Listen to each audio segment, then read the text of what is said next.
This is my 2015 Audi RS5, and I'm going to tell you the top reasons why I bought it. The first reason has to be the engine.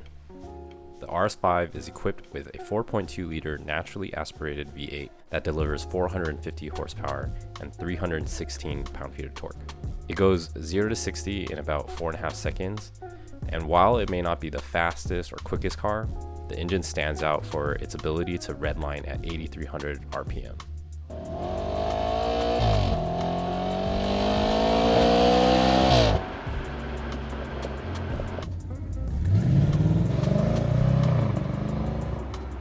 The RS5 has 4 driving options: automatic, individual, dynamic, and comfort. But I typically drive in either dynamic or comfort. In dynamic mode, the drive instantly changes. The exhaust valves open up and the car becomes louder, the steering becomes more firm and heavy, and overall it simply results in an aggressive driving experience.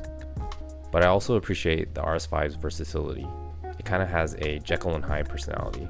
On one end, it can be this high revving loud sports car, and on the other, it can turn into a highway cruiser that doesn't draw any attention. By switching to comfort mode, the suspension becomes softer, the steering gets lighter, and the exhaust valves close so it's not as aggressive. I even get pretty good gas mileage, like close to 24 to 25 miles per gallon on the freeway when I'm just cruising. Alright, so the second reason is the styling. Back in high school, I fell in love with the B8 A5 design. And out of the German brands of Mercedes and BMW and Audi, I thought the B8 generation had the best styling. I feel like the front just looks so aggressive and the grille isn't too big and the proportions just feel right. And I might be a little biased, but even the former head of design at Audi called it the most beautiful car he's ever designed. And this is totally subjective, but I think the design of my RS5, which is the facelift version of the B8 generation, is pretty timeless and it's just beautiful.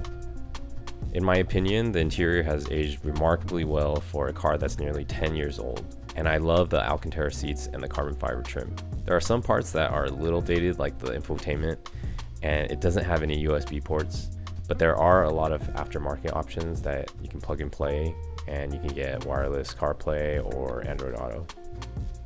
The last reason is the value of the car.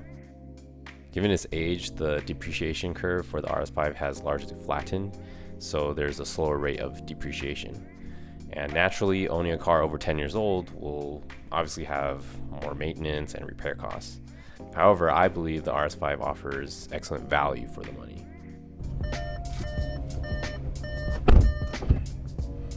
So my car MSRP. So my car's MSRP. My car's original MSRP was at $81,000, and if you were shopping for a used RS5, I would look out for these options.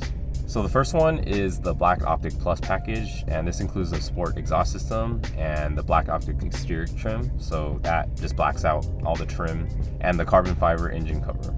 The second package that I would recommend is the technology package, which has a rear view camera, which I think is an absolute necessity nowadays, and it also comes with Audi side assist. And depending on your driving style, this isn't an absolute must, but for me, I wanted the driver assistance package because I usually take this out on longer commutes, and it's nice to have the adaptive cruise control. Living in California, I was kind of bummed not to get the ventilated seat, but I can't complain because of how good the Alcantara looks. So just to give you guys a little insight, I bought the car with just over 50,000 miles for $37,800, which I think is a great deal for a fun weekend car. And as I work from home and don't have a commute, I felt like this price range was suitable for my driving needs.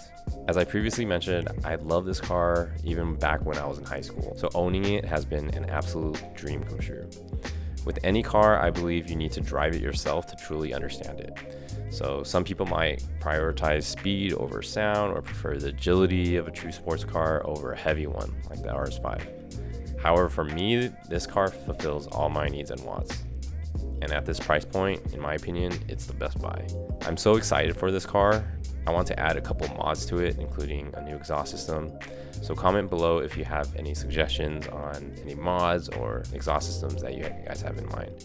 And hopefully, if the wife allows, it'll be one of my next videos.